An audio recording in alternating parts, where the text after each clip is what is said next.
안녕하세요. 서울에서 살고 있는 42살 여성입니다. 제가 어릴 때부터 부모님에게 늘 들은 말이 있습니다. 나쁜 짓 하지 말고 착하고 바르게 살아야 한다고 말이에요. 하지만 3년 전에 그 일을 겪은 후론 제 생각이 완전히 달라졌습니다. 사람이 너무 착하고 선하게만 살면 안 된다는 사실을 깨닫게 된 것입니다.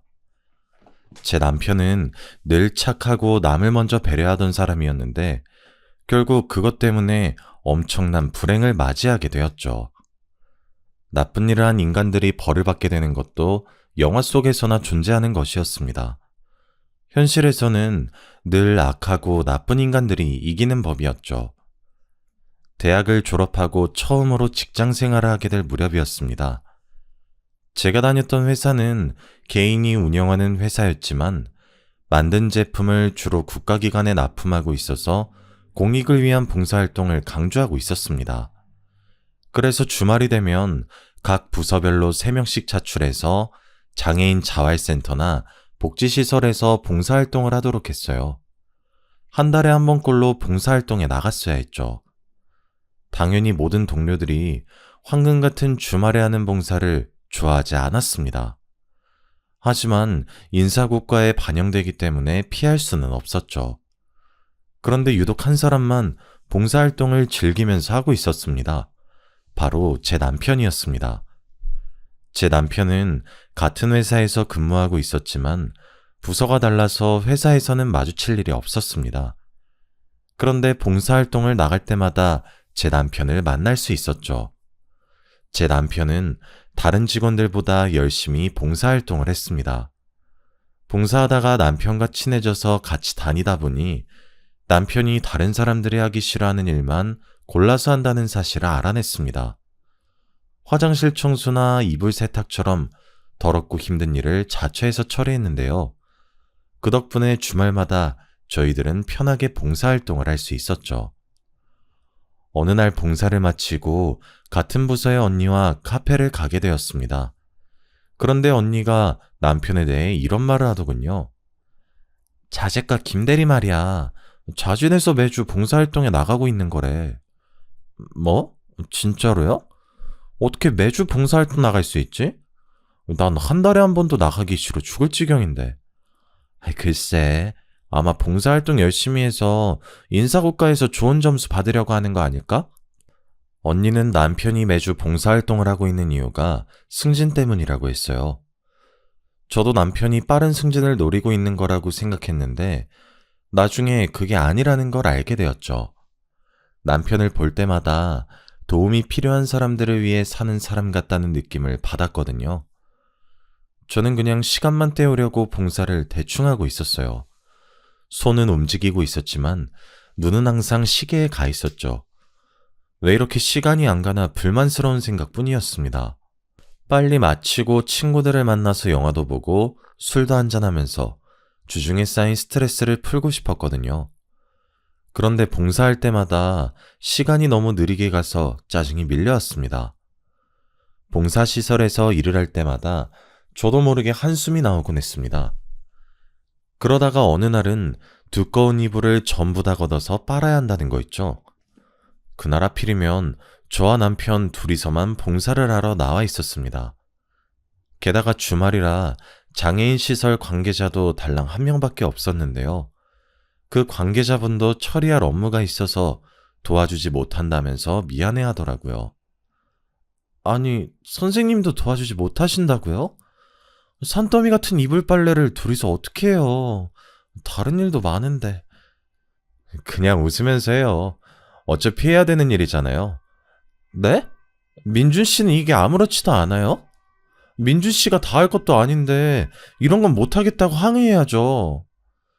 저는 그냥 하자고 말리는 남편이 짜증났지만 남편은 불평하지 않고 빨래를 시작했습니다. 그러면서 제게 이런 말을 해주더라고요. 언젠간 다른 사람의 도움을 받아야 할 수도 있잖아요. 지혜 씨 많이 힘들면 이불 옮기는 것만 도와주세요. 민준 씨, 아니에요. 저도 도울게요. 이것부터 옮길까요? 남편이 하는 말에 큰 감동을 받아서 남편이 다르게 보이더군요. 그때부터 남편과 함께 봉사하면서 많이 배우게 되었습니다. 저도 모르게 남편을 좋아하게 돼서 그럴까요? 이상하게 주말마다 하는 봉사가 지루하지 않고 재밌어졌습니다. 그래서 저도 남편처럼 매주 봉사활동을 시작하게 되었죠. 그만큼 남편과 가깝게 지나게 되었는데 얼마 지나지 않아서 회사에서 저희들이 연인 관계란 소문이 퍼졌습니다. 그 소문을 계기로 사귀게 되었다가 결혼까지 하게 되었습니다. 결혼 후에도 남편이 정말로 착하다는 사실을 알게 되었죠. 시어머니께서 남편이 어릴 때부터 남의 부탁을 잘 거절하지 못했다고 하더라고요.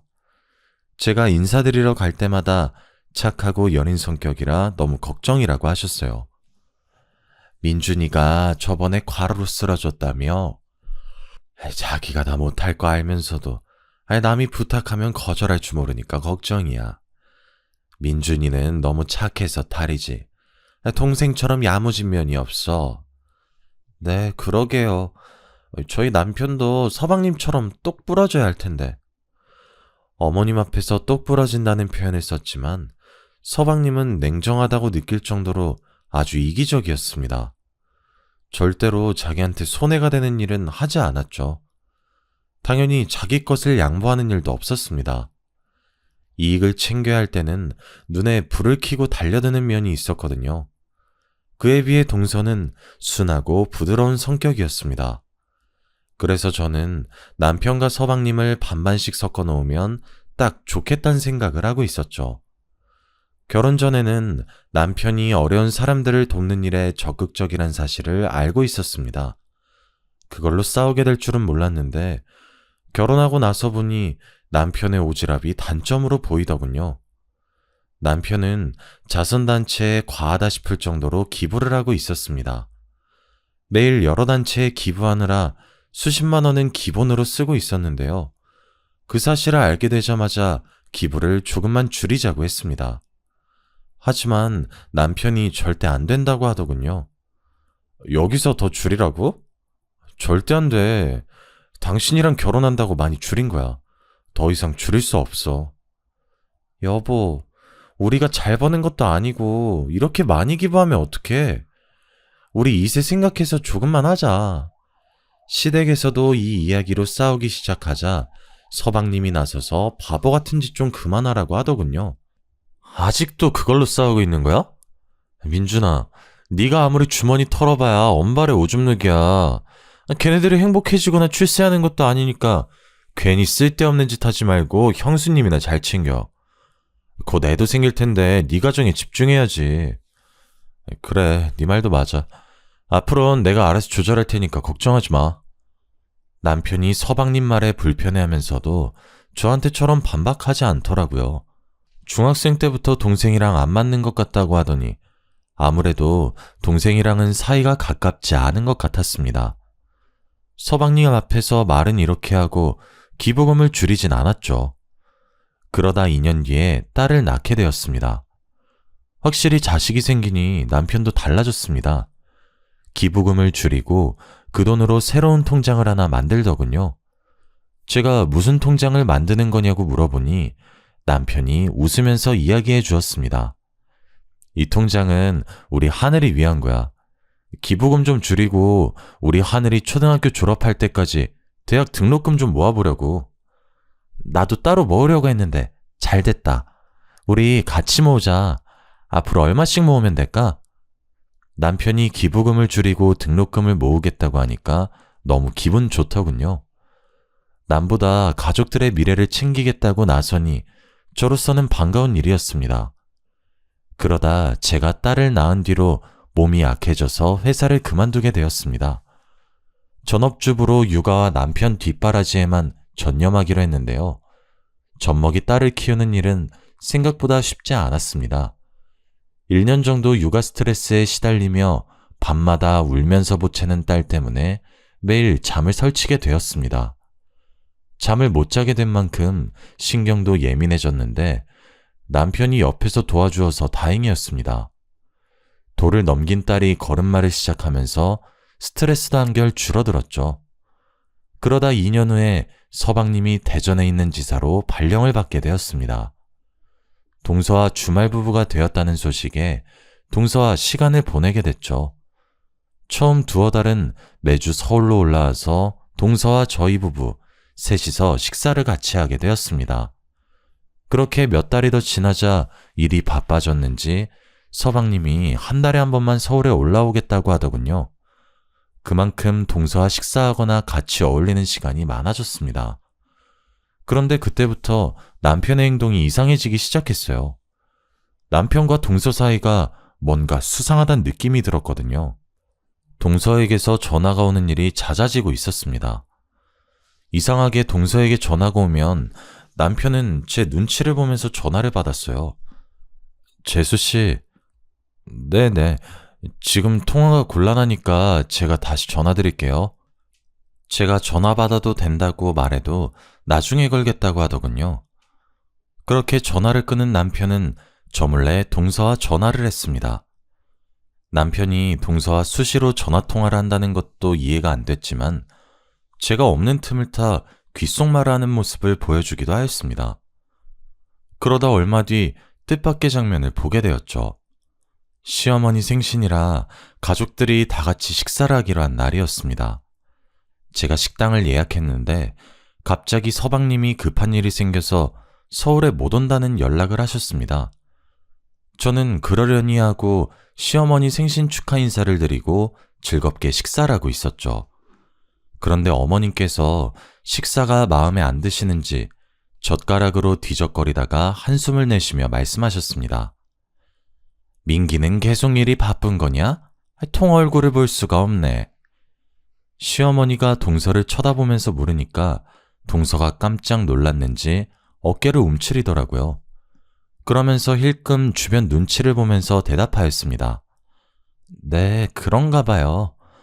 뭔가 걱정이 있는지 어두운 표정으로 식사도 하는 둥 마는 둥 하더니 동서가 슬며시 밖으로 나가버리더라고요. 그러자 남편이 또 제 눈치를 보며 동서를 따라 나갔어요. 처음에는 동서가 화장실에 갔을 거라고 생각했는데 동서도 남편도 들어오지 않더군요. 결국 시어머니께서 숟가락을 놓고 제게 말씀하셨어요. 얘들은 밥 먹다 말고 나가서 뭘 하는 거니? 네가 좀 나가봐라. 네, 제가 나가볼게요. 어머님은 식사하고 계세요? 제가 시어머니 말을 듣고 밖으로 나와서 동서와 남편을 찾아봤습니다.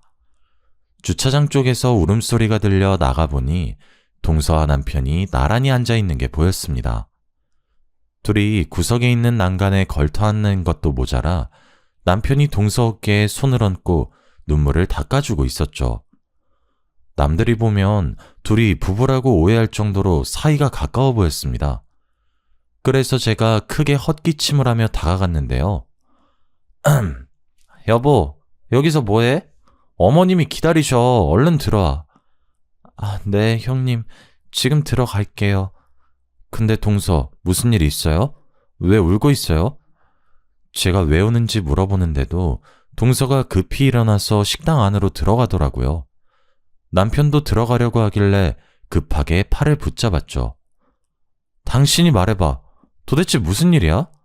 동서가 왜 울고 있고 당신이 왜 위로해주고 있는데? 뭐 별일 아니야. 민기랑 다툰 것 같아. 근데 당신이 위로해주고 있었다고? 아니, 그게 아니라 남편 말로는 동서가 어머님 생신인데 못 오면 어떡하냐고 서방님에게 잔소리를 했다고 합니다.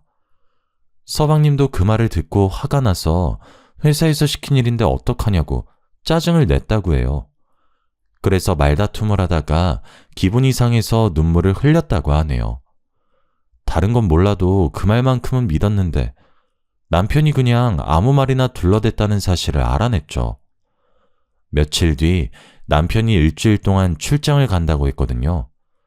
딸도 학원 가서 집에 없고 남편도 집에 없으니 동서는 어떻게 지내나 궁금해졌습니다. 같이 밥 한 끼 하자고 전화를 하니 동서가 무척이나 당황스러워 하더라고요. 밥을 먹자고요?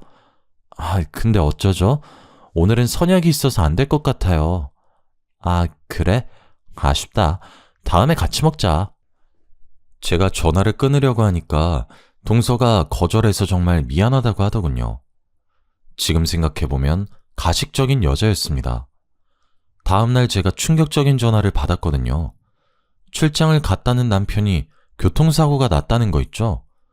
게다가 생명이 위태롭다는 연락을 받고 온몸이 굳어버리고 말았습니다. 병원으로 가는 내내 심장이 터질 것 같았어요. 그저 남편이 무사하기만을 바랬는데요. 모 대학병원 중환자실에 들어서니 익숙한 모습이 눈에 들어왔습니다. 남편 옆에 동서가 누워있는 거 있죠? 들어올 때 경찰들이 있던 게 생각나 다시 밖으로 나가 경찰들을 찾았습니다. 그래서 경찰을 붙잡고 교통사고 나서 들어온 남자가 여자랑 같이 있었던 거냐고 물었죠. 그랬더니 경찰이 남편 차에 동서가 같이 타고 있었다고 이야기해 주었습니다. 출장을 간 남편 차에 동서가 왜 타고 있었는지 이해할 수가 없었습니다. 그런데 경찰이 더 충격적인 말을 해주더군요. 차량 블랙박스를 바탕으로 사건을 조사해보니 남편과 동서가 불륜관계였던 것이었습니다. 저희는 두 분이 부부관계인 줄 알았습니다. 그런데 선생님께서 아내분이라고 하고 동생분 증언에 의하면 두 분이서 몰래 여행을 갔다가 사고가 난 것 같다고 하더라고요. 동생이요? 혹시 서방님 여기 오셨어요? 네, 선생님보다 먼저 오셔서 저희 조사에 응하셨습니다. 예전부터 불륜 사실을 알고 있었다고 말씀하셨거든요. 저희 남편이 불륜을요? 확실해요? 그 블랙박스 화면 보여주시면 안 돼요? 경찰이 개인정보보호법상 함부로 보여줄 수 없다고 하길래 볼 수 없었습니다. 저는 그래서 경찰의 말을 믿을 수가 없었습니다. 그렇다고 해서 경찰이 저한테 거짓말을 할 이유는 없었죠. 그 누구보다 착한 남편이 동서와 내연관계를 맺는 더러운 짓을 하다니 저는 이 순간이 꿈처럼 느껴지고 있었습니다. 그때 등 뒤에서 서방님 목소리가 들렸습니다. 경찰 말대로 서방님이 저보다 먼저 병원에 와 있었던 겁니다. 제가 언제부터 와 있었던 거냐고, 혹시 블랙박스 동영상은 봤냐고 물어보니까 서방님께서 굳은 표정으로 말씀하시더군요. 형수, 나 사실 블랙박스 동영상 본 적 있어. 누가 내 차 긁고 갔길래 블랙박스 동영상 확인해보니까 둘이서 몰래 여행을 갔더라고. 이번만 간 게 아닌 것 같아. 운전하면서 별의별 짓을 다 하는데 사고가 날 수밖에 없겠더라. 그러니까 형수님도 마음 굳게 먹고 이겨내야 돼. 나도 너무 기가 막혀서 믿겨지지 않지만 지금은 경찰 조사를 믿을 수밖에 없어. 어떻게 이런 일이... 전 믿을 수 없어요. 서방님은 왜 말씀해주지 않은 거예요? 제 남편이 바람을 피고 있으면 말씀해줘야죠. 내가 어떻게 그래. 우리 애들이 이혼 가정이라고 놀림받을까봐. 이번만 참자. 이번만 봐주자. 용서해주려고 노력하고 있었는데. 서방님이 울길래 저도 눈물을 흘렸습니다. 그날만 운 게 아니었습니다. 제가 몇 날 며칠을 울면서 제발 아니길 바랬지만 며칠 후에 경찰이 사고에 대한 결론을 내려버렸습니다. 남편이 회사 일로 출장을 간다는 것도 거짓말이었죠. 블랙박스를 근거로 남편과 동서가 내연관계였으며 남편의 운전부주의로 사고가 났다는 사실이 밝혀졌습니다. 설마 했는데 하늘이 무너지는 기분이 들었죠. 제가 분노에 차 안절부절 못하는데도 서방님은 차분하셨습니다. 사실 전부터 남편과 동서가 수상해 보였다고 이야기해 주었는데요. 형수님한테 이런 말까지 하게 될 줄은 몰랐네. 제가 대전에 내려가면서부터 민준이랑 집사람 사이가 더 가까워진 것 같더라고. 사실 전부터 이상하긴 했는데 서방님은 몇 달 전에 있었던 어처구니 없는 일을 이야기해 주었습니다. 서방님께서 주말 업무가 남아서 서울에 못 올라간다고 동서에게 전화를 했다고 하는데요.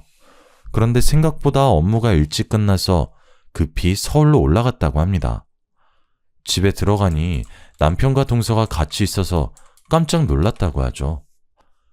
아니, 형이 왜 여기 있어? 네가 없으니까 재수씨가 심심하다고 해서 놀러왔어. 왜? 내가 못 올 때라도 왔어? 그건 아닌데 놀러 올 거면 말을 하지 그랬어. 네가 있어서 깜짝 놀랐잖아. 가족끼리 놀러 올 수도 있지. 놀랄 게 뭐가 있어?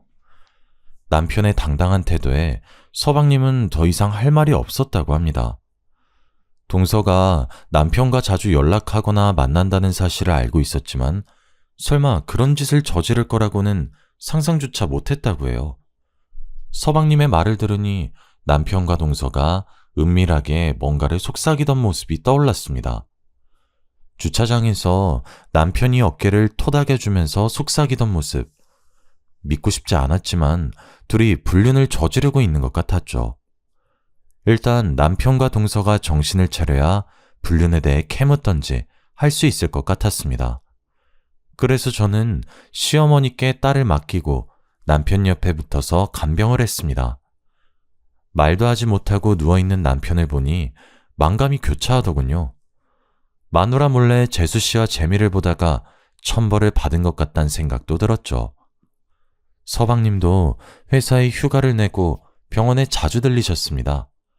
그런데 며칠 뒤에 서방님이 누군가와 전화통화하는 소리를 듣게 되었습니다. 화장실을 다녀오는데 비상구 쪽에서 서방님 목소리가 들려오더군요. 아씨, 조금만 더 기다리라니까. 의사가 그러는데 둘 다 의식 돌아올 가능성이 거의 없대. 그러니까 안심해. 하여튼 저것들이 빨리 없어져야 마음 놓을 텐데. 그 말을 듣는 순간 등골이 섬찟해지더라고요. 그날만 그런 것이 아니었습니다. 서방님이 자리를 비운 날 담당 간호사가 제게 다가오더니 간호사실로 따라오라고 하는 거 있죠? 그 간호사를 따라가자 제게 이상한 말을 해주었습니다. 일주일에 한두 번 오시는 분, 김민준 보호자분 동생 되시죠? 그 보호자분 진짜 이상해요. 형님분 휴대폰에 엄청 집착하더라고요. 네? 서방님이요? 네, 김민준님이 병원에 실려온 첫날에 핸드폰부터 챙겼어요. 교통사고 났는데 어디 다쳤나, 숨은 붙어있나 확인도 안 하더라고요. 그리고 그분이 어떤 여자와 전화통화하는 것도 들었는데요. 간호사가 우연히 병원 복도에서 서방님이 전화통화하는 걸 들었나 봅니다. 휴대폰에서 여자 목소리가 들렸다고 하더라고요. 일부러 사고를 내고 숨기고 있다는 것 같다는 말에 손발이 떨리기 시작했습니다. 아무래도 이상한 느낌이 들어서 사모님에게 말씀드리는 거예요. 그런데 대전에 있는 분이 어떻게 서울에 있는 사모님보다 먼저 병원에 올 수 있을까요? 가만히 생각해보니 간호사 말이 맞았습니다.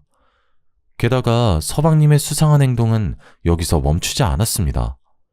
제가 서방님을 보자마자 남편의 휴대폰을 달라고 했습니다. 서방님이 저희 남편 핸드폰 가지고 계시죠? 남편 물건이니까 제가 가지고 있을게요. 갑자기? 나 집에 두고 왔는데? 그럼 지금 가서 가지고 오세요. 대전 숙소에 있다는 말이었는데 거기까지 다녀오라고? 형수한테 무슨 일 있었어? 아니, 그게 아니라 남편 핸드폰 보고 싶어서 그래요. 그 사람이 속도 위반하거나 신호 위반할 사람이 아닌데 갑자기 사고가 나서. 설마 나 지금 의심하는 거야? 지금 무슨 소리 하는 거예요? 제가 왜 서방님을 의심해요? 근데 왜 핸드폰을 보고 싶어 해? 핸드폰에 무슨 증거라도 남아있을까봐? 내가 확인해봤는데 아무것도 없었어. 그렇다면 다행이지만 남편 사진이라도 건지고 싶어서 그래요. 저한테 남편 사진이 별로 없어서. 그래? 그럼 내가 줄게. 나 형 사진 많이 있어. 서방님, 이렇게까지 안 주는 이유가 뭐예요? 그냥 줄 수 있잖아요. 너야말로 이상하다? 왜 자꾸 핸드폰을 달라고 하는 거지? 제발 주세요. 우리 하늘이가 가지고 있고 싶다고 했어요. 정말 서방님이 뭔가 숨기고 있다는 생각에 눈물이 나오더라고요. 막장 드라마 같은 일이 나한테 일어나다니. 이 상황이 믿겨지지 않아서 제발 아니길 바라며 눈물로 호소했습니다. 제가 제발 달라고 하니까 그제야 대전에서 올라오는 길에 가져다 준다고 하더군요. 제가 혹시 몰라서 대전에서 온다는 날에 꼭 가져오라고 전화했는데 깜빡 잊었다고 하였습니다. 갑자기 전화를 걸어서 지금 대전에 있으면 택배로 보내달라고 해도 소용이 없었습니다. 굳이 자기가 가지고 있겠다면서 끝까지 휴대폰을 주지 않더군요. 일주일 뒤에 남편이 세상을 떠나고 말았습니다. 서방님은 이때를 기다렸다는 듯이 납골당과 화장 이야기를 꺼냈습니다. 그러면서 유품인 휴대폰을 같이 태워버리겠다고 했어요. 그날 밤에 저는 서방님이 남편의 핸드폰을 어디에 뒀는지 확인했습니다. 그리고 몰래 남편의 휴대폰에서 유심칩을 빼두었죠. 이틀 뒤 남편의 시신이 화장 처리되었습니다. 서방님이 남편의 장례식에서 목 놓아 통각하는 모습이 아내인 저보다 더 슬퍼 보이더군요. 하지만 저는 그 모습을 믿지 않았습니다. 며칠 후에 남편의 휴대폰을 복원시켜서 사진과 문자를 살펴보았죠. 그리고 서방님이 숨기고 있던 끔찍한 비밀을 알게 되었습니다. 서방님은 동서 몰래 내연녀를 만나고 있었습니다. 불륜 사실을 동서가 알게 된 순간 대전지사 근무를 시작하게 되었죠. 서방님은 내연녀와 대전에서 살림을 차렸고 서울에는 일이 바쁘다는 핑계로 올라오지 않았습니다. 동서는 서방님이 너무 수상해 보여서 대전에 내려갔다가 서방님의 불륜 현장을 목격하게 된 겁니다. 화가 머리끝까지 난 동서가 내연녀와 머리채를 쥐어뜯으며 싸웠고 서방님에게는 가정으로 돌아오라고 사정을 했다고 하는데요. 여보, 내가 다 용서해줄게. 당신이 바람핀 거 없었던 일로 해줄 테니까 지금이라도 돌아와. 난 그럴 생각이 없어. 그러니까 그냥 이렇게 살든지 아니면 이혼하든지 둘 중 하나 선택해. 뭐? 이럴 거면 왜 나랑 결혼했어? 2년이랑 결혼하지 왜 결혼했냐고. 나도 후회돼서 이러는 거 아니야. 그러니까 이혼하자고. 안 돼, 여보. 난 이혼 못해. 이러지 마, 제발. 동서는 서방님을 사랑하고 있어서 절대 이혼할 수 없다고 매달렸다고 해요. 하지만 서방님은 내연녀를 포기하지 않았다고 하죠. 동서는 고민 끝에 남편에게 부탁해 동생을 말려달라고 부탁했나 봅니다. 동생과 남편이 서방님을 어떻게 하면 좋을지 의논했고 이번에는 남편이 대전에 내려가서 가정을 지키라고 서방님을 설득했다고 하는데요. 내연녀에게 홀딱 반한 서방님이 남편에게 험악한 말을 하는 바람에 둘은 크게 싸우게 되었다고 합니다. 김민기, 너 지금 나한테 욕했어? 너 이러다가 재수 씨한테도 욕하겠다? 도대체 이게 뭐 하는 짓이야? 사람이 지켜야 할 도리라는 게 있는 건데 지금 네가 하는 짓은 사람이 아니라 짐승들이나 하는 짓이란 말이야. 뭐? 이 자식이... 그래, 너 잘났다. 잘난 넌 도리 지키면서 살아. 짐승 같은 나는 개돼지처럼 아무년하고 붙어먹으면서 살 테니까 당장 꺼져. 잠깐만 민기야, 이러지 말고 대화하자. 어?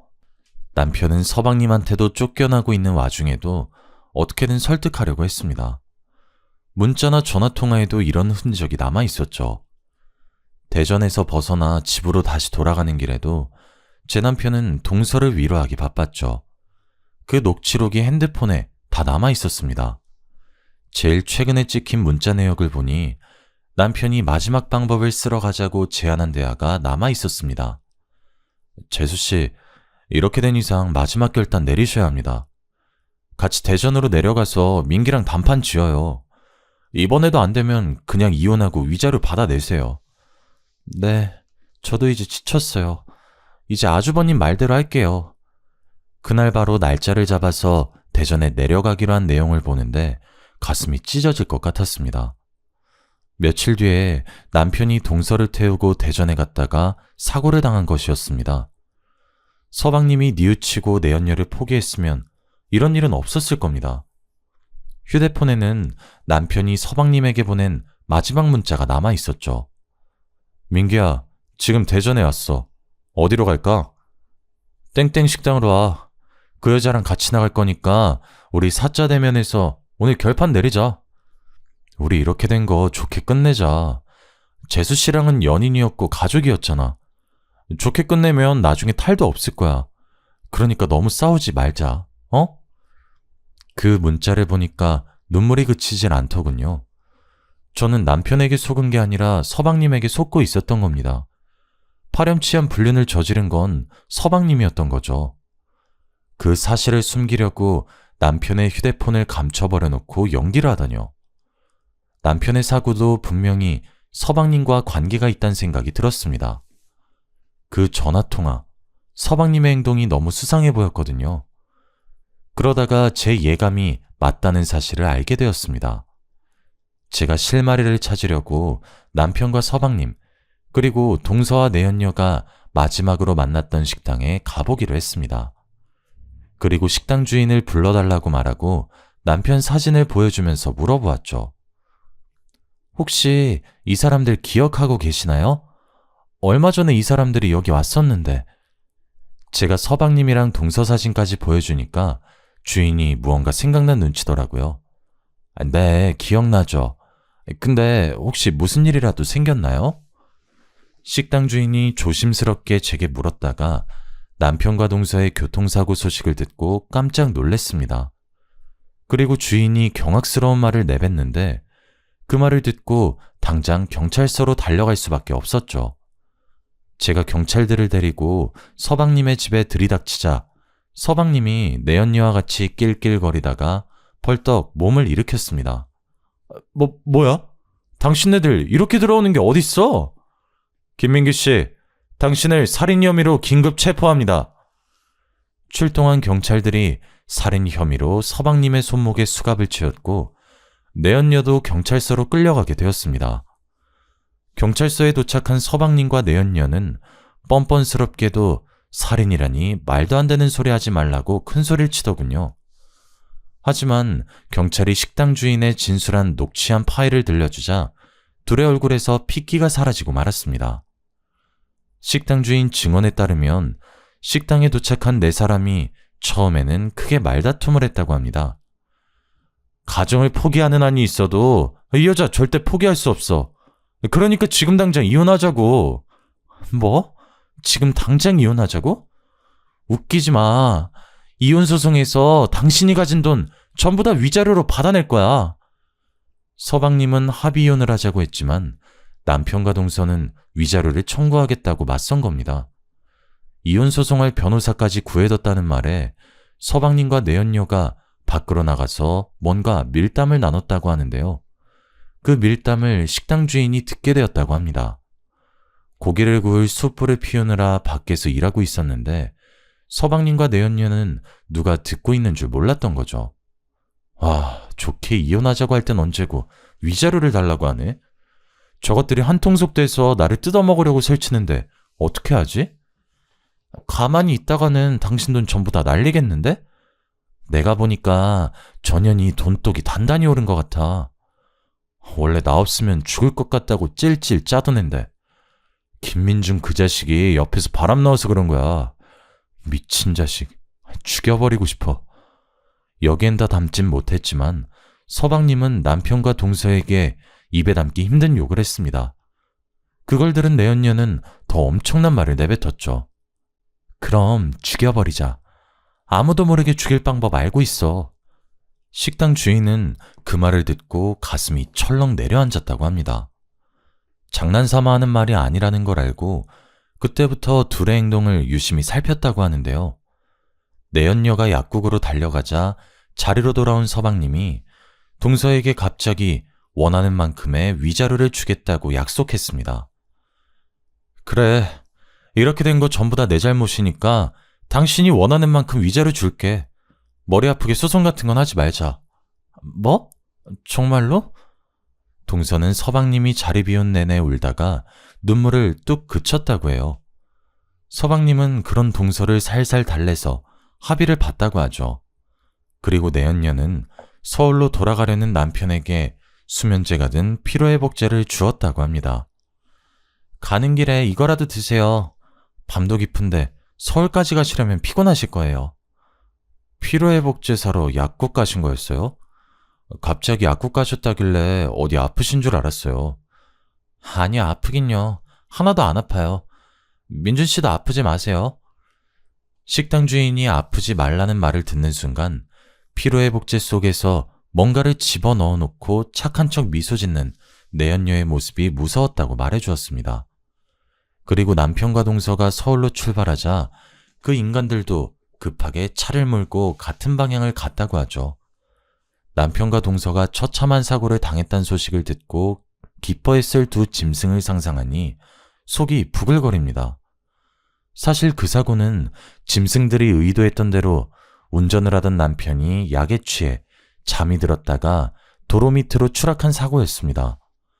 더 충격적인 건 동생은 죽고 아내는 의식불명인데도 서방님은 여전히 내연녀와 놀아나면서 남편의 재산까지 가로챌 궁리를 하고 있었던 겁니다. 경찰은 식당 주인의 진술을 바탕으로 둘에게 살인 공모를 추궁했지만 이미 인간이기를 포기한 것들은 끝까지 부인했죠. 경찰은 내연녀가 피로회복제를 사기 위해 들린 약국을 찾아내 피로회복제를 수면제와 함께 샀다는 사실을 알아냈습니다. 식당 근처에 있던 방범 카메라에서 내연녀가 피로회복제병에 뭔가를 넣는 모습도 확보했는데요. 결국 경찰 내에서 서방님과 내연녀는 공모해서 의도적으로 남편과 동생을 살해했다는 결론이 났습니다. 검찰은 둘을 살인 및 살인 미수 혐의로 구속했습니다. 아무리 여자에 홀렸다고 하더라도 어떻게 내연녀 말만 듣고 친동생과 아내를 죽일 수 있을까요?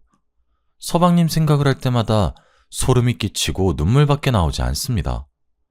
그런데 어처구니 없게도 그 인간들은 재판 결과 실형을 선고받았는데 형벌이 너무 무겁다면서 항소를 했다고 하네요. 항소 결과로 제발 형벌이 가벼워지지 않길 바랍니다. 이렇게 안 좋은 소식만 들리던 와중에 동서가 드디어 의식을 회복하게 되었습니다. 그런데 동서가 사고 이전에 있었던 기억을 다 잊어버린 것 같더라고요. 서방님이 바람피기 전까지만 기억하고 있어서 마음이 아팠습니다. 내가 왜 병원에 있는 거지? 형님, 우리 그이는 어디 갔어요? 그이랑 같이 드라이브 하고 있었던 것 같은데 기억이 안 나. 우리 남편이랑 애들은 안 다친 거죠? 동서, 그게 아니라 동서에게 서방님이 바람피고 있었고 위자료 때문에 동서를 죽이려고 했다고 말할 수 없었습니다. 결국 고민 끝에 동서에게는 서방님이 해외 출장 갔다고 둘러댔습니다. 그리고 동서가 완전히 회복되면 진실을 말해줘야겠죠. 의사는 동서의 회복 속도가 생각보다 빨라서 시간이 지나면 혼자서 걸을 수도 있을 거라고 하더라고요. 저는 동서한테 어떻게 말하면 좋을까요? 사실 동서를 보러 병문안을 갈 때마다 죄책감이 생깁니다. 우리 그이는 왜 안 오는 거냐고 전화라도 해보자고 저를 보채고 있거든요. 그렇다고 해서 갑자기 진실을 이야기해주면 충격받아서 쓰러질까봐 걱정이 됩니다. 아예 처음부터 진실을 말해줄 걸 그랬나 봐요. 어젯밤부터 계속해서 후회가 되네요. 여러모로 마음이 불편해져서 이렇게 사연을 보내봅니다. 제가 어떻게 하면 좋을지 조언해 주시면 감사드리겠습니다.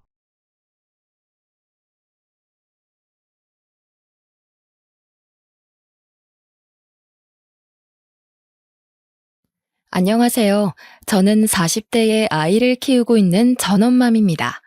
집안일을 하거나 혼자만의 시간이 있을 때마다 이 채널에 담긴 많은 사연들을 보며 제가 겪었던 일을 다시금 꺼내어 생각하고는 했어요. 지금이야 어엿한 40대에 아이를 키우는 평범한 엄마로 잘 살고 있지만 한없이 빛나기만 해야 할 제 청춘은 지금과는 다른 삶을 살았습니다. 자식이라고는 딱 저 하나뿐인데 저희 부모님은 제게 관심이 없으셨어요. 온전치 못한 가정의 분위기 속에서 지내야 했고 그런 부모도 엄마고 아빠라고 어린 저는 부모의 사랑을 원했습니다. 그러나 한 번도 곁을 내주지도 않으셨고 부모님 인생 살기 바쁘셨죠. 어릴 때야 뭘 모르기도 했고 형제도 없는 제게는 부모가 세상의 전부인데 그런 저에게 한없이 나쁜 역할을 하던 분들이셨습니다. 그렇게 차가운 환경에서 자라다 고등학생이 된 저는 사랑받지 못하는 제 자신이 싫었고 차갑고 외로운 그 집이 너무 싫었어요. 더는 마냥 어린아이도 아니라고 생각했던 저는 철없는 선택을 하게 되었죠. 다짐을 하자마자 그 길로 가출을 해버렸습니다. 가출하니 자연스럽게 나쁜 길로 빠지게 되었어요. 학생의 신분으로 그 나이에 해서는 안 될 음주와 흡연도 했습니다. 제 자신에 대한 자존감이 없다 보니까 이렇게 망가지는 것만이 제가 할 수 있는 일이라고 착각을 했던 것 같아요. 더 슬프고 웃긴 건 제가 가출을 했는데 행방을 찾지도 않더라고요. 왜냐면 제가 가출한지도 모르셨습니다. 어떻게 부모가 이럴 수 있지? 라는 생각이 드시죠? 저도 제 아이를 낳아보니 더욱 저희 부모란 사람들이 이해가 안 가더라고요. 가출을 하고 나쁜 행동을 하는 것이 제게는 부모님에게 저 좀 봐달라는 마지막 발악이었는데 그것도 통하지 않는다는 걸 느끼게 된 순간 모든 걸 잃은 기분이었습니다.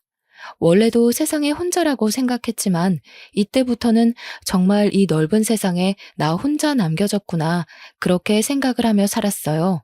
어른들에게 손가락질 받으며 개념 없이 살던 제 인생에 전환점이 하나 찾아왔습니다.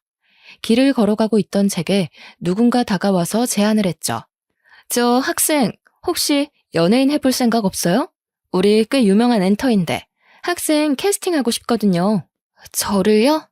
네, 우리 회사 와서 정식으로 오디션도 보고 연습생 해볼래요? 어때요? 그거 하면 돈 많이 벌죠. 아, 그리고 저 연습생 그거 하면 혹시 거기서 먹고 자고 할 수 있어요? 내가 이 회사 팀장이거든. 꼭 성공하게 해줄게. 그러니까 나만 믿고 따라와요. 그리고 숙식 제공을 말하는 것 같은데 아직 학생이라 부모님이 반대하시지 않을까요? 보통 또래 연습생들은 집에서 왔다 갔다 하거든요. 저한테 관심이 없으셔서 상관없어요. 그리고 숙식 제공이 가능해야 제가 이걸 할 수 있어요. 그래요, 그럼. 그렇게 하는 걸로 해요.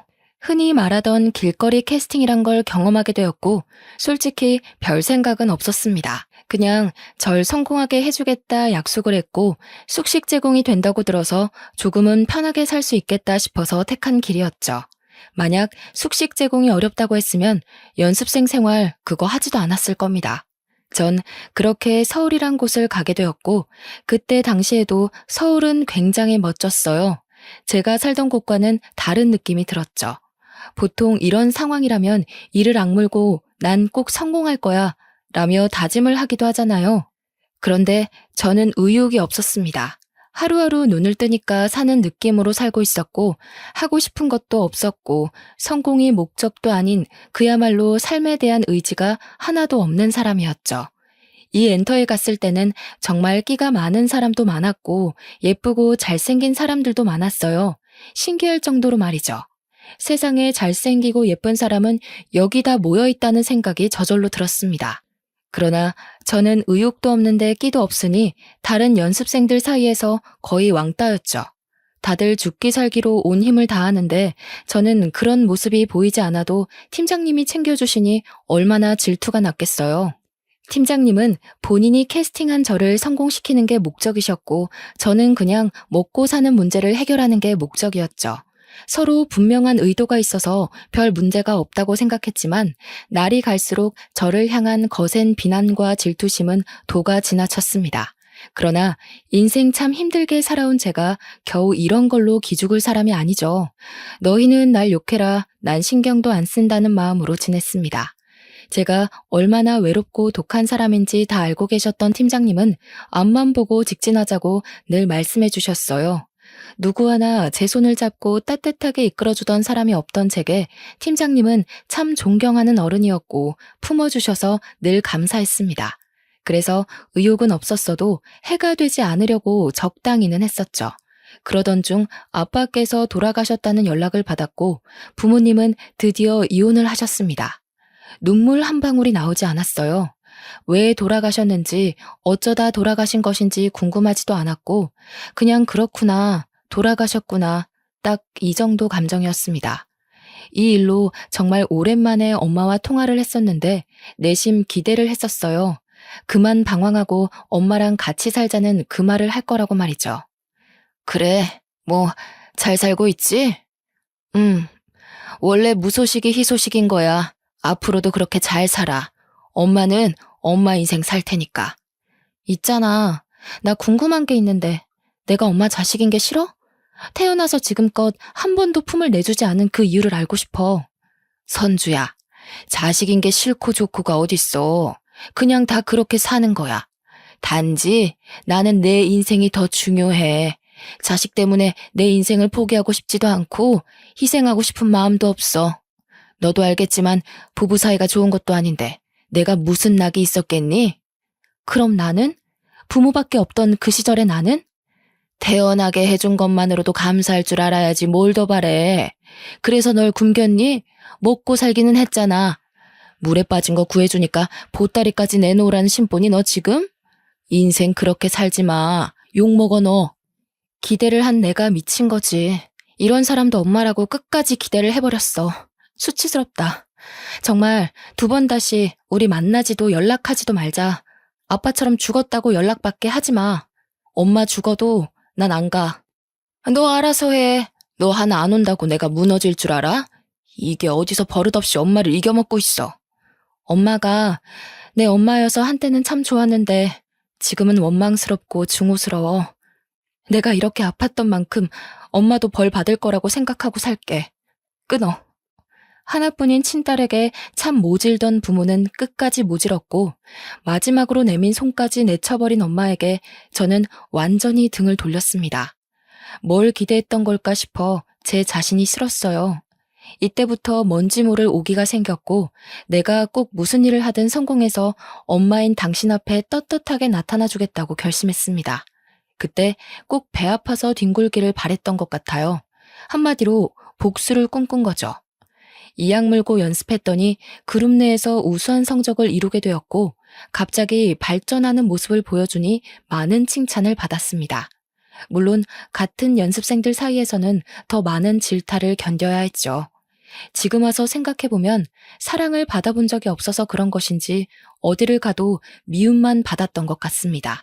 그러니 늘 외롭고 쓸쓸한 인생을 살았고 조금만 잘해주고 조금만 손을 내밀어주면 저 사람 참 좋은 사람이구나 그렇게 생각을 했죠. 같은 연습생 생활을 하던 오빠가 있었습니다. 저보다 4살이 많았고 많은 여자 연습생들 사이에서 인기를 얻고 있었죠. 그런데 그 오빠는 늘 혼자서 질타를 받는 제 곁을 묵묵히 지켜줬고 전 그 따뜻함이 낯설게 느껴지다가 시간이 지나니까 사랑하고 싶었습니다. 사랑이 뭔지도 모르면서 그냥 그렇게 사랑하게 되었고 연애를 했어요. 당연히 같은 연습생들끼리 연애를 회사에서는 반대를 했었고 비밀리에 쉬쉬하며 만나다 결국 들통이 났습니다. 그 이후 저희 2사람은 이전보다 더 힘든 시간을 견뎌야 했어요. 쓴소리를 정말 많이 들었습니다. 성태야, 선주야, 지금 너희가 연애할 시간이 어딨냐? 어? 다른 애들은 1분이라도 더 연습해서 어떻게든 데뷔하겠다고 난린데 너희는 뭘 믿고 그렇게 여유로운 건데? 죄송해요. 그렇지만 연애를 한다고 해서 연습 소홀하게 한 적은 없어요. 선주야, 말은 똑바로 하자. 솔직히 너 다른 애들에 비해서 간절하지도 않은 거 나도 알고 있는데 계속 이런 식이면 우리도 곤란해. 요즘 세상이 예쁘다고 다 되는 것도 아니고 둘 다 명심해. 봐주는 건 여기까지야. 둘이 관계 얼른 정리하고 너희 본분에 집중해. 결국 실장님께 따로 불려가서 남자친구와 저는 이런 말을 들었습니다. 많은 생각이 들었어요. 저는 연습생을 굳이 하고 싶지 않았으나 숙식 제공이 되니까 했던 거고 먹고 살 길이 없으니 선택했던 길이지만 남자친구는 본인이 이루고 싶었던 꿈이었습니다. 본인이 꿈이 코앞으로 다가왔으니 쉽게 포기하기가 어려울 텐데 남자친구는 저를 선택했고 저도 그런 남자친구를 선택했어요. 안 그래도 너무 힘들었던 연습생 생활이라 하기 싫었는데 차라리 잘된 일이라고 생각했죠.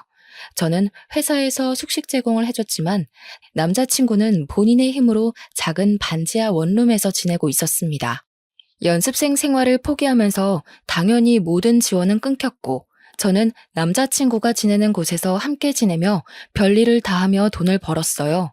그때는 그게 최선이라 생각했고 아마 다시 돌아가도 같은 선택을 했을 거지만 지금 와서 생각해보면 참 철이 없었죠.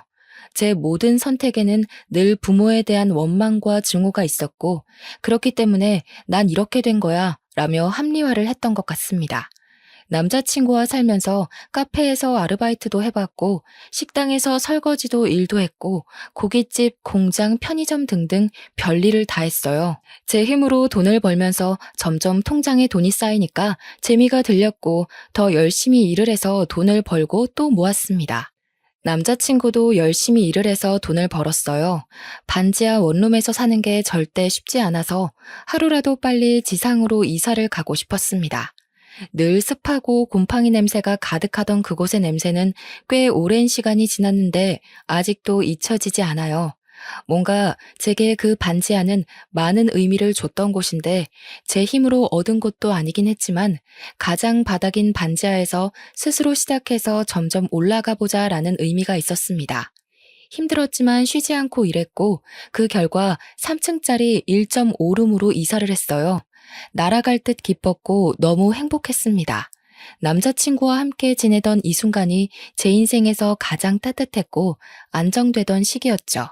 늘 제가 우선이던 남자친구가 있었기에 아무리 힘든 일을 해도 힘들지 않았고 이렇게 살다가 더 돈을 많이 모으면 결혼을 하자고 그렇게 약속을 했습니다.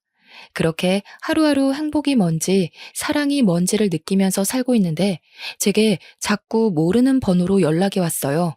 한두 번은 그냥 무시했는데 계속해서 오길래 한 번 받았습니다. 여보세요? 이제야 전화를 받네. 한선주 씨 맞죠? 대체 왜 전화를 피하지? 누구세요? 누구신데 자꾸 전화하세요? 내가 그쪽 투자까지 해주려던 투자자예요. 근데 이제야 알았거든요. 대비가 코앞인데 왜 그만둔 거예요? 대체 내가 지원이고 뭐고 다 해주려고 했는데 그랬으면 당신 인생이 달라졌을 건데. 네? 투자자요? 전 들은 말이 없는데요. 그렇겠지 당연히. 한선주 씨 회사에서 내가 투자한 걸 말하면 돈을 떼줘야 할 테니까 굳이 알려주지 않았겠지. 아니, 이럴 게 아니라 우리 한번 만나죠. 내가 이쪽으로 투자한 사람들은 무조건 대성했거든. 난 보는 눈이 있다고. 꼭 연예인이 아니더라도 방법은 있으니까 우선 만납시다. 의문의 남성에게 받은 전화는 무언가 꺼림칙했습니다. 저에 대해서 너무 자세히 알고 있어서 정말 투자자인가 싶기는 했지만 이미 저는 그쪽 생활을 접었기 때문에 더는 연관도 없다고 생각하고 무시를 했어요. 그런데 사람 마음이라는 게 참 간사하죠? 분명 열심히 땀 흘려서 돈을 벌면서 모으고 그렇게 살아가고 있었는데 막상 저를 위해 투자하고 싶다는 투자자가 직접 전화를 해주니 솔깃했어요.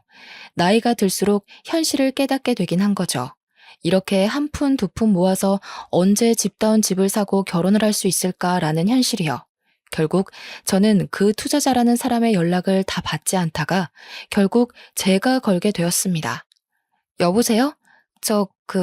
한선주예요. 저를 만나고 싶다고 하셨죠? 만났으면 좋겠는데. 오, 그래요. 연락 기다렸어요. 그러면 지금 있는 곳 알려주면 차 보내줄게요. 그거 타고 편하게 와요. 아니요. 주소를 알려주시면 제가 갈게요. 허, 경계심이 상당하네요. 뭐 그럼 그렇게 해요. 문자로 주소 보낼게요. 네. 전화를 끊자마자 주소가 왔고 받은 주소로 갔습니다. 솔직히 가면서도 수많은 생각을 했어요. 왜냐면 연습생 생활을 하면서 스폰서 관련해서 들은 것도 있기 때문에 설마 이 사람도 제게 그런 걸 원하는 건 아니겠지 싶었습니다. 그래서 그걸 확인하기 위해서는 한 번쯤 직접 만나봐야 했죠. 어렵사리 만나게 된 투자자라는 분은 얼핏 봐도 경제적으로 여유가 넘쳐 보였고 딱 아빠뻘 정도쯤 돼 보였습니다. 어색함과 떨리는 마음이 공존해서 쭈뼛거리는 제게 인자한 미소와 말투로 긴장감을 풀어주려 노력하셨죠. 이야, 한선주 씨, 반가워요. 실물이 훨씬 아름답네요. 역시 내 안목이 틀리지 않지. 긴장을 많이 한 것 같은데 우선 딱 까놓고 먼저 말할게요. 그래야 안심할 것 같네. 난 한선주 씨한테 다 해줄 수 있어요. 금전적인 모든 지원을 싹 다 해줄 건데 혹시 생각하는 그런 건 원치 않으니 걱정 마요. 아, 네. 솔직히 이해가 안 가서요. 지금은 연습생도 아니고 데뷔할 마음도 없는데 왜 저한테 모든 지원을 해주신다고 하는 거죠? 왜 안 해요? 본인의 길인데. 대신 그쪽 회사에서 많은 사람들 사이에서 어렵게 가지 말고 내가 소개하는 엔터 쪽에서 편하게 갑시다. 나는 엔터 쪽 사업에 투자를 많이 하는 사람이고 매우 진지해요. 한선주 씨 한 명 제대로 투자해서 잘 키우면 내가 보는 이익이 많지. 당장은 손해처럼 보여도 말이야. 저 남자친구도 있고 동거도 하고 있어요. 이런 제가 연예인이 되면 소문이 꼬리를 물지 않을까요? 그런 세탁쯤이야. 우리가 늘 하는 거니까 걱정 마요. 언제까지 그렇게 구질구질하게 살 거예요? 기분 나쁠 수 있지만 이미 어느 정도 조사는 해서 대충 상황은 아는데 한선주 씨는 그렇게 살 사람이 아니에요. 그러니 잘해보자고요. 의욕도 없던 연예계 일을 다시 시작하라는 투자자의 제안이 결코 나쁘지 않았어요. 저를 완벽하게 밀어줄 것 같다는 느낌이 확 들었고, 심지어 저렇게 만나고 나서 당일에 바로 저에게 500만 원을 입금해 주셨습니다. 이게 무슨 돈이냐고 했더니 품위 유지비라며 이미지 관리를 지금부터 할 거라고 하셨죠. 제게 몇백에서 몇천에 가까운 돈을 매달 서슴없이 주셨고, 말 그대로 제 품위를 유지하라며 특별히 뭘 시키지도 않으셨습니다. 연습생 생활을 할 때는 죽으라고 연습하고 또 연습했는데 그것도 시키지 않으셨어요. 당분간은 이미지를 만드는 게 우선이라며 말이죠. 그러다 보니 전 쉽게 만지는 그 돈들을 펑펑 쓰고 다녔고 투자자가 이유 없이 주는 고가의 선물들과 고가의 차까지 당연하다 생각하고 받았습니다. 이렇게 살다 보니 누가 봐도 제가 변한 게 보이고 고가의 물건들이 집에 쌓이고 있었죠. 심지어 차까지 생기니 남자친구는 저를 추궁했습니다. 선주야, 너 정말 요즘 이상한 거 알지? 대체 이 많은 것들을 무슨 돈으로 산 거냐고. 무슨 생각으로 차까지 산 건데. 너 일도 그만뒀다며, 어? 말 좀 해봐. 아, 진짜 왜 이래? 내가 뭐, 오빠한테 돈을 달라고 했어? 아니면 사달라고 했어? 무슨 상관인데 내가 뭘 하든 말든. 그냥 알바 좀 뛴 거야. 너 똑바로 말해. 대체 요즘 뭐라고 돌아다니길래 갑자기 안 하던 짓을 하는 거야? 너 지금 집에 있는 저 가방에 옷들만 해도 얼마인 줄 알아? 지긋지긋하네 정말. 얼마인 줄 내가 알게 뭐야. 저런 거 하나 사줄 능력도 없으면서 오빠가 뭔데 나한테 뭐라고 하는데? 무슨 자격으로? 너 정말 말 다 했어? 지긋지긋해. 이렇게 구질구질하게 사는 거 싫다고. 아무리 일을 해도 달라지지 않고 매일이 똑같아. 과연 우리가 이 원룸에서 탈출은 할 수 있을까? 미래는 있을까? 난 없다고 생각해. 지금도 헤어지고 싶은 거 겨우 참고 있는 거니까 나 건들지 마. 너 정말 어떻게 나한테 이럴 수 있어? 내가 너 만나려고 연습생 생활도 못하고 너 하나만 바라봤는데. 남자친구는 진심으로 저를 사랑해줬던 참 좋은 사람인데 제가 돈에 눈이 뒤집히니 그런 남자친구가 보이지 않았어요. 컵 하나를 사는 것도 소중했는데 이제는 궁상맞게 느껴졌고 그냥 남자친구와의 모든 생활이 지긋지긋해졌습니다. 저는 결국 투자자에게 요구를 했습니다. 저 선주인데요. 집 하나만 마련해 주실래요? 그래. 뭐 오늘? 내일? 근데 갑자기 왜 남자친구랑 헤어지게? 네, 헤어지려고요. 이제 정리해야죠. 언제까지 이렇게 살겠어요. 그래, 아주 잘 생각했네. 바로 내일 나와 사람 보내줄 테니까. 짐 정리도 하지 말고 사람 시킬 거니까. 이렇게 말 한마디면 집이 하루아침에 생길 정도로 제게 세상이 너무 쉬워진 거예요. 투자자에게 집을 요구한 후 남친에게 헤어지자고 말했습니다. 저를 붙잡고 많이 울었지만 그 모습도 보기 싫다며 저는 그 집에서 나와 호텔에서 하루를 묵었고 다음날 투자자가 마련해준 집으로 떠났습니다. 제 짐은 알아서 옮겨주신다고 했는데 시간 맞춰 가보니 다 옮겨져 있었고 제가 상상한 이상으로 너무 좋은 집이라서 놀랐습니다. 전 그냥 아무리 좋아봐야 투룸 정도겠지 생각을 했는데 서울에서 이름 좀 있는 곳으로 집을 구해주셨어요. 그곳에서 살다 보니 마치 제가 정말 부자라도 된 마냥 거만해졌습니다. 이때부터는 연습생 생활을 슬슬 시작하기도 했어요. 예전만큼 저를 힘들게 굴리지 않아서 좋았고 살살 연습시키다 제가 힘들다고 하면 쉬게 해줬습니다. 한마디로 저를 위해 모든 게 굴러가는 느낌이 들었고 그걸 이용해서 아주 거만하게 살았죠. 투자자는 제게 말도 안 될 정도로 지원을 해줬기 때문에 사실 저는 돈에 대한 아쉬움이 없었습니다. 심지어 돈이 얼마나 벌기 어려운 건지 느낄 틈도 없이 쓰기 바빴죠. 그렇게 흥청망청 돈 쓰는 재미로 살던 중 헤어진 남자친구가 찾아왔어요. 이 주소를 알 수가 없었을 텐데 너무 당황스럽더군요. 뭐야? 어떻게 알고 여기까지 온 거야? 선주야, 무슨 관계인지 뭔지는 묻지 않을게. 다만 난 진심으로 걱정돼서 그래. 그 사람이 널 평생 책임져 줄 수는 없잖아. 지금이야 너가 이렇게 다 누릴 수 있다고 해도 평생은 아니잖아. 그리고 무엇보다 이렇게 사는 건 정말 아니야. 선주야, 너 왜 그래 정말. 부러우면 그냥 부럽다고 해. 내가 어떻게 살든 내 인생이니까 신경 쓰지 말아줄래?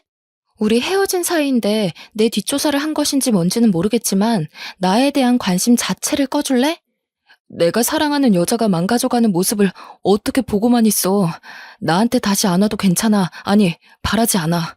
그렇지만 예전에 너답게 살아가줘, 선주야. 내 마지막 부탁이야. 웃기고 있네. 나다운 게 뭔데? 난 지금 이 모습이 가장 나다운 모습이라고 생각해. 그러니까 제발 참견 말고 너나 잘하고 사세요. 남자친구는 절망에 빠졌고 전 그 사람을 비웃어주며 집으로 들어왔습니다. 이때까지만 해도 웃겼어요. 헤어진 전 남자친구 주제에 무슨 자격으로 제게 이래라 저래라 하는지도 모르겠고 어떻게 여기까지 찾아와서 저러는 건가 싶었습니다. 평소와는 다르게 너무 과한 감정이 느껴졌어요. 과하게 화가 났고 과하게 어이가 없었습니다. 그때는 몰랐지만 지금 생각해보면 정말 사랑했던 사람 앞에서 부끄럽고 창피했던 거죠. 남자친구의 말을 무시한 채 여전히 저는 사치를 부리면서 살았고 그야말로 완전 다른 인생을 살고 있었습니다. 그러던 중 어느 날은 투자자가 호텔로 저를 초대했어요. 간혹 투자자와 함께 좋은 곳에서 뭘 먹거나 호텔에서 회의를 하거나 하는 경우가 있었기에 대수롭지 않게 생각하고 갔습니다. 심지어 이날 가게 된 그 호텔이 서울에서 세 손가락 안에 꼽히는 곳이고 VIP룸에서 회의가 끝나면 그 방에서 하루를 묵으라고 하셨거든요. 그래서 설레는 마음으로 갔습니다. 약간 평소랑 달랐던 건 투자자가 그날따라 표정이 어딘가 묘하게 달랐어요. 왔어? 밥은 먹었니? 아니요. 회의 끝나면 룸서비스 시키려고요. 룸서비스? 좋지. 어떻게? 내가 지원해주는 삶을 살아보니 좋지? 전에 만난 그 친구랑 살았을 때랑 비교가 안 될 건데. 그치? 그렇죠. 근데 오늘 회의 주제는 뭐예요? 에이, 왜 이렇게 급해, 오늘따라. 난 궁금한 게 많은데. 내가 생각을 해봤단 말이야. 선주 너한테 들어가는 돈이 어마무시해. 근데 정작 너는 나한테 주는 기쁨이 아직 하나도 없어. 그럼 내가 돈 줄 맛이 안 나겠지? 네? 갑자기 왜 그런 말을 하세요? 생각을 해봤다고 했잖아. 나는 너한테 이렇게 돈을 써도 기쁨이 하나도 없고 너 전에 만난 그 친구는 능력이 없어도 네가 다 해줬을 거 아니냐? 그치? 이건 불공평하잖아. 그래서 네가 나한테 기쁨을 줄 때까지는 다른 기쁨을 줘야겠어. 뭐라고요? 순식간이었습니다. 이곳에 자세히 담을 수도 없지만 갑자기 제게 기쁨을 달라면서 그런 관계를 원했고 저는 투자자를 밀치고 신발도 못 신고 맨발로 뛰쳐나왔어요. 그렇게 뛰쳐나와서 급하게 택시를 탔는데 생각해보니 제가 살던 그 집도 그 사람 집이었죠. 우선은 급한 대로 최대한 멀리 가달라고 했습니다. 그러다 문득 혹시라도 제 계좌를 추적하거나 할까봐 근처 ATM 앞에 세워달라고 한 후 돈을 다 뽑아버렸어요. 그 후 최대한 멀리 떨어진 곳으로 가서 호텔에 몸을 숨겼습니다. 한참을 울고 또 울었고 그제야 정신이 들더라고요. 핸드폰 전원도 꺼두고 무서워서 아무것도 못한 채 호텔 방 안에만 숨어 지낸 지가 일주일쯤 되었을 때 저도 생각이 어느 정도 정리가 되었습니다. 모든 걸 내려놓고 정신 차리고 살아야겠다고 말이죠. 일주일 동안 자책을 너무 많이 했고 저 자신이 너무 한심해서 말로 다 설명할 수도 없었지만 살고는 싶더라고요. 그래서 용기를 내 핸드폰 전원을 켰는데 투자자에게 미친 듯이 연락이 와 있었습니다. 보니까 내용이 그랬어요. 기쁨도 주지 않고 도망만 친 저를 용서할 수 없다며 죽을 때까지 쫓을 거니 멀리 도망쳐보라는 협박성 문자들이었습니다. 이외에도 본인 소나기에서 벗어날 방법을 알려주겠다며 그동안 지원받은 모든 것들을 다 내놓으면 놔주겠다고 했죠. 한참을 고민하던 끝에 용기를 내 투자자에게 직접 전화를 걸었습니다. 저예요. 지금 이게 뭐 하는 짓이에요? 애초에 계획한 내용과는 전혀 다르잖아요. 당신 멋대로 계약 위반해놓고 이제 와서 지원한 거를 갚으라고요? 웃기지 마세요. 선주야, 내가 늘 말했잖아. 어딘가에 사인할 때는 꼭 자세히 읽으라고. 너 그 계약서 제대로 안 읽었구나. 거기에 쓰여 있는데 1년 안에 데뷔 못할 시에는 내가 원하는 기쁨을 데뷔할 때까지 주면서 지원받은 걸 갚아야 한다고. 그게 딱 적혀 있어, 선주야. 뭐라고요? 당신 진짜 사람 아니구나. 내가 그럼 너 따위한테 그런 지원을 이유 없이 해줬겠니? 다 이유가 있는 거야. 이제라도 알았으면 몸으로 기쁨을 주던가 몸으로 일해서 갚던가. 뭐 선주 네가 선택해. 대신 오늘 안에 선택해서 대답을 해줘야 해. 안 그러면 어쩔 수 없이 내가 너를 찾아갈 거니까. 이딴 게 어딨냐고. 내가 그 돈을 어떻게 갚냐고. 돈을 못 갚으면 몸으로 갚으라니까. 더러운 놈. 가만 안 둘 거야. 그렇게 투자자와는 전화를 끊었고 답이 없었습니다. 제가 생각했던 것 이상으로 상황은 심각했고 뒤늦게 찾아본 계약서에는 정말 그런 내용이 적혀 있었어요. 아주 깨알같이 작은 크기로 말이죠. 세상에 공짜는 없는 건데 정말 멍청해도 어쩜 이렇게 멍청할 수 있는지 저 자신이 싫었어요.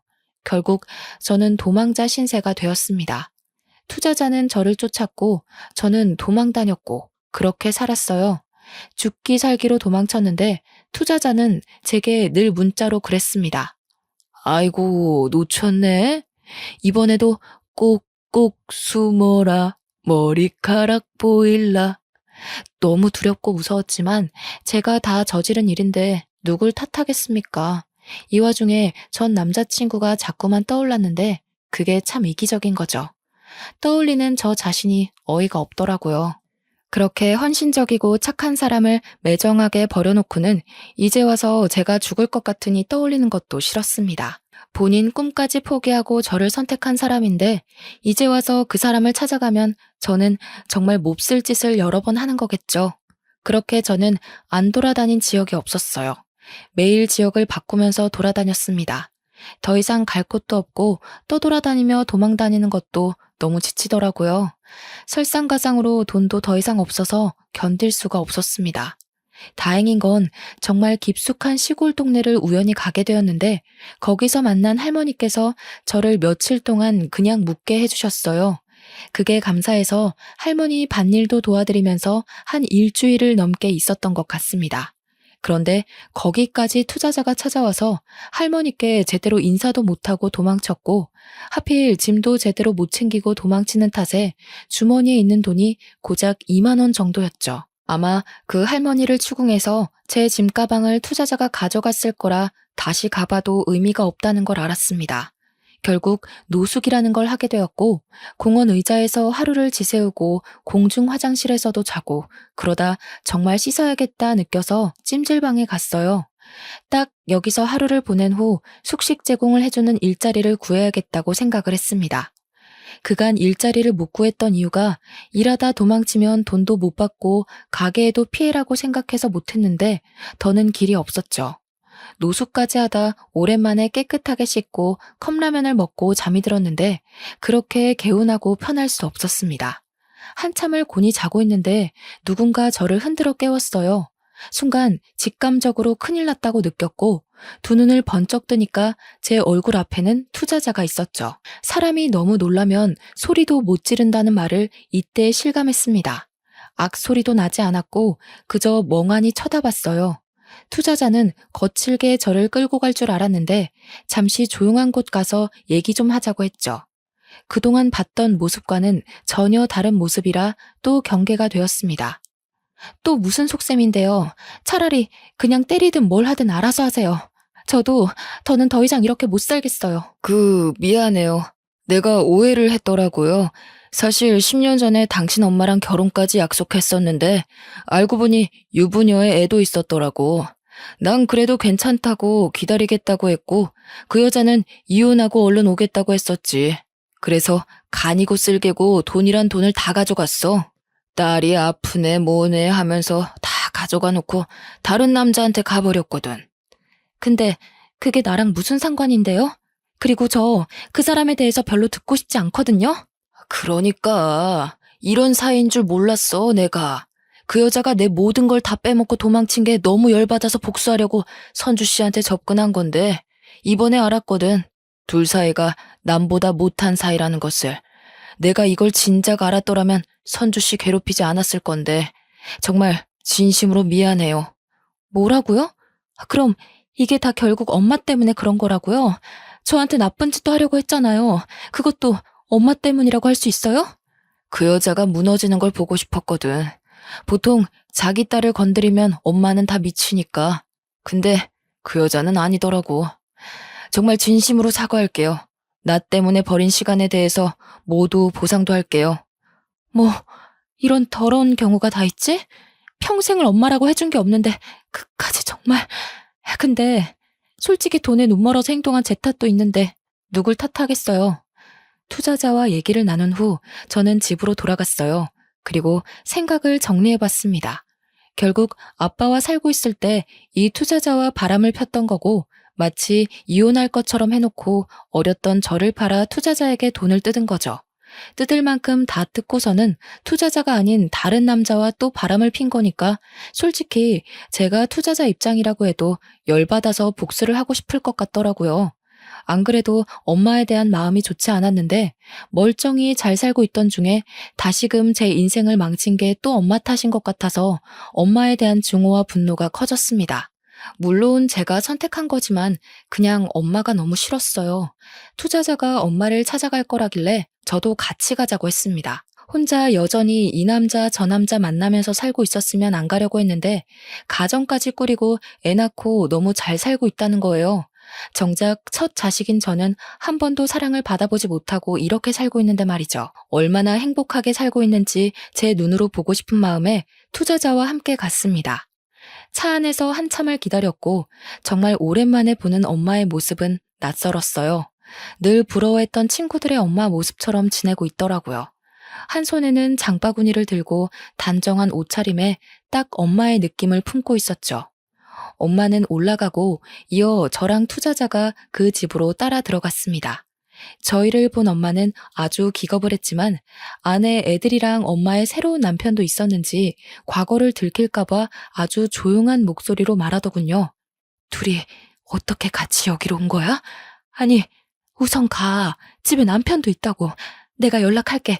집 앞에 연락처 두고 가. 얼른. 너무 다급해 보이는 엄마의 모습 뒤로 큰 가족 사진이 보였고 너무 행복해 보였어요.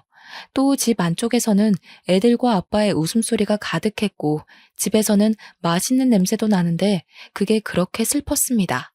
저는 그동안 쌓인 모든 분노가 폭발했고 큰 소리로 엄마를 밀치며 집 안으로 들어가면서 말했어요.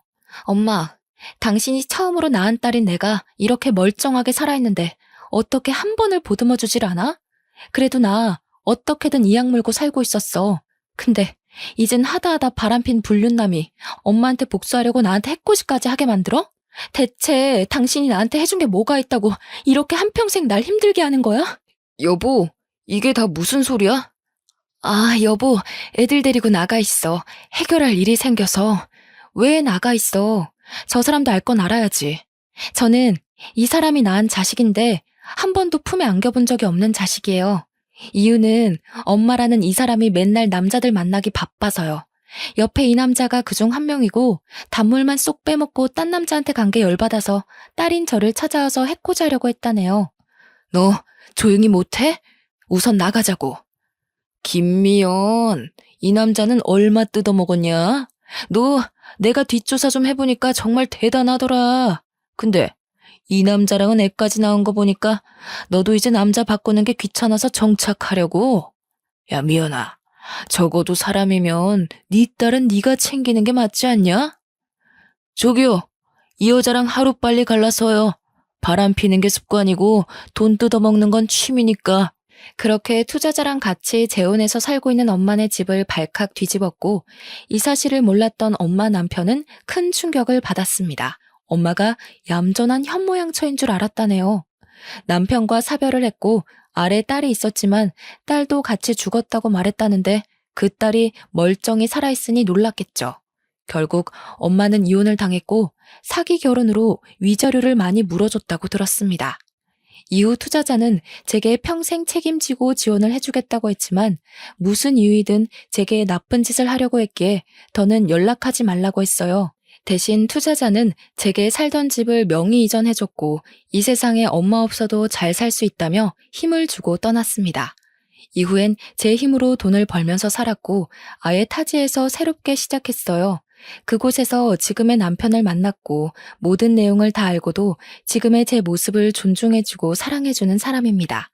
결혼은 절대 못할 줄 알았는데 남편은 제가 못난 모습을 보이면 따끔하게 말해주기도 하는 인생에 참 도움이 되는 사람이에요. 제가 많이 사랑하고 존경하는 그런 사람입니다. 아껴주는 시부모와 남편 덕분에 가족이 뭔지를 느끼면서 하루하루 살고 있어요.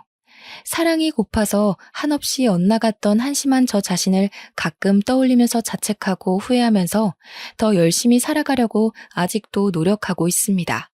저를 정말 진심으로 아껴주고 사랑해줬던 그 사람도 지금 어딘가에서 저보다 훨씬 좋은 사람을 만나서 행복할 거라고 믿어요. 저라는 사람도 이렇게 행복한데 그 좋은 사람이 안 행복할 수 없죠. 생각하면 늘 미안한 존재지만 이제 그만 생각하려고 합니다. 그게 모두에게 예의니까요. 뱃속에 아이가 올 가을이면 태어나는데 다른 건 몰라도 부끄러운 엄마가 아니길 바래서 매일매일 노력 중이에요. 제가 받지 못한 사랑을 태어날 아이에게는 듬뿍 주면서 키우려고 합니다.